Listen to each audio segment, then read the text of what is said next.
Bismillahirrahmanirrahim. Assalamualaikum warahmatullahi wabarakatuh. Saya Muhammad Fikri Aulia Rahman dengan nomor induk mahasiswa 18 14 10 193 ingin menjawab beberapa pertanyaan tentang ujian tengah semester mata kuliah pasar modal syariah. Baik, pertanyaan pertama, jelaskan apa yang dimaksud dengan pasar modal syariah.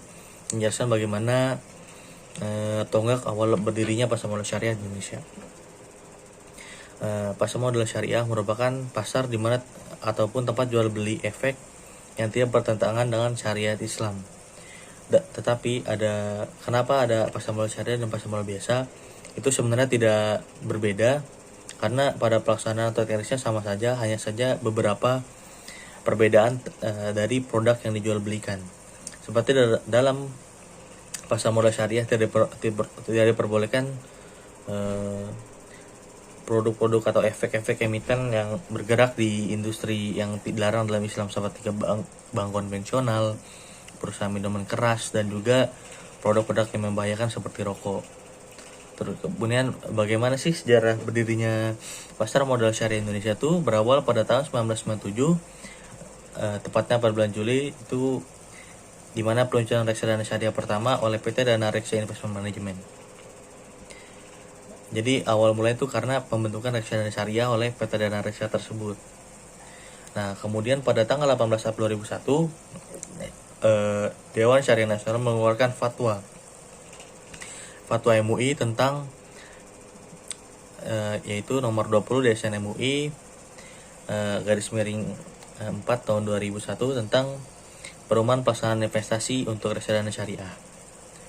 Nah, kemudian pada tahun 2008 itu mencapai tonggak sejarah baru karena pada saat itu undang-undang tentang pasar modal syariah itu telah diterbitkan oleh pemerintah, yaitu undang-undang tentang penerbitan surat berharga atau sukuk negara. Jadi pada tanggal 26 Agustus 2008 itu pemerintah juga mengeluarkan SBSN atau surat berharga syariah nasional, ya, dengan seri IFR 001 dan 002.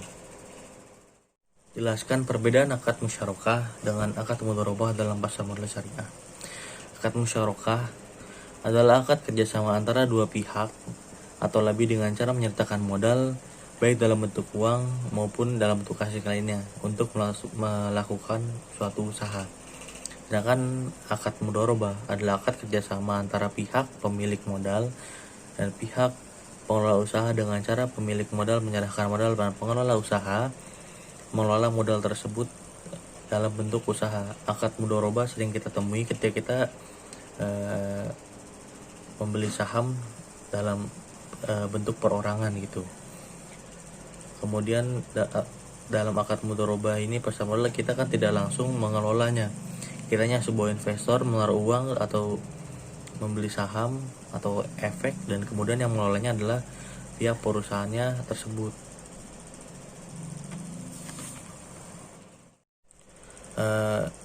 Jelaskan beberapa kaidah fikih muamalah yang ada dalam pasar modal syariah. Kaidah fikih muamalah yang ada dalam pasar modal syariah cukup banyak. Di antaranya seperti akad ijaroh, akad istisna, akad wakalah, musyarakah, mudharabah, kafalah.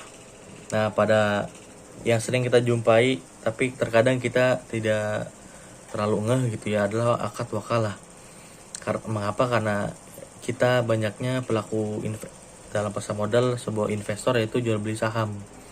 Nah, dalam saham ini kita selalu menggunakan akad namanya wakalah. Kita menitipkan dan memberikan kuasa untuk ketika kita membeli saham ataupun menjual saham itu kepada pihak sekuritas. Nah, pihak sekuritas inilah yang memiliki kendali penuh dan kita memberikan kuasa kepada pihak sekuritas tersebut. Nah, ketika ada fee jual dan fee beli dalam transaksi jual beli efek atau saham, itu kembali itu bisa disebut namanya ujroh daripada akad wakalah tersebut. Jadi kita menitipkan atau memberikan kuasa kepada si sekuritas ini. Akad ijaroh seperti penyewa untuk hak guna atau suatu objek ijaroh gitu kan. Terus yang ada juga akad istisna, akad wakalah, akad musyarakah, akad kafalah, dan akad mudharabah. Akad kafalah tuh adalah pihak yang menjamin gitu kan. Dalam pasar modal ini kita menggunakan akad wakalah. Jadi ada namanya penjaminan efek. Itu dari kita nih di pasar modal syariah ini ada namanya KP kan, Clearing Penjaminan Efek Indonesia. Nah, KP ini bertugas untuk menjaga modal kita sampai selesai transaksi. Dan ada lagi nanti namanya SIPF yang menjamin modal kita di pasar modal syariah. Terus ada akad mudharabah juga yang tadi udah dijelaskan, musyarakah. Itu. Baik, pertanyaan yang terakhir, jelaskan apa itu fatwa atau apa yang dimaksud dengan fatwa dan apa fungsi Dewan Syariah Nasional. Fatwa berasal dari kata bahasa Arab atau masdar dari kata afta yufti fatwa yang dapat berarti sebuah jawaban.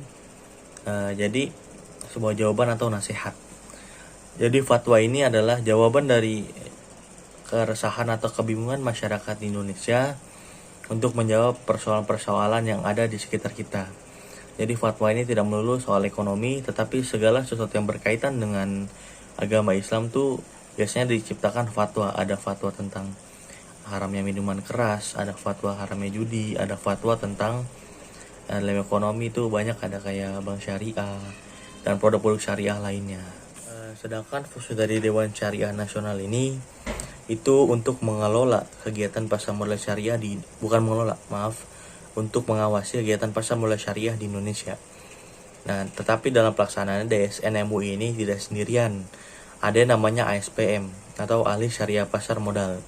Nah, ASPM ini ada beberapa lembaga lagi yang di bawah ASPM, yang bisa disebut ASPM tersebut. Ada TAS dan juga ada DPS, ada Tim Ahli Syariah atau Dewan Pengawas Syariah. Nah, TAS dan DPS inilah yang mengawasi jalannya pasar modal syariah Indonesia dan juga mengelola apa saja yang masuk ke dalam daftar ISI dan juga JII.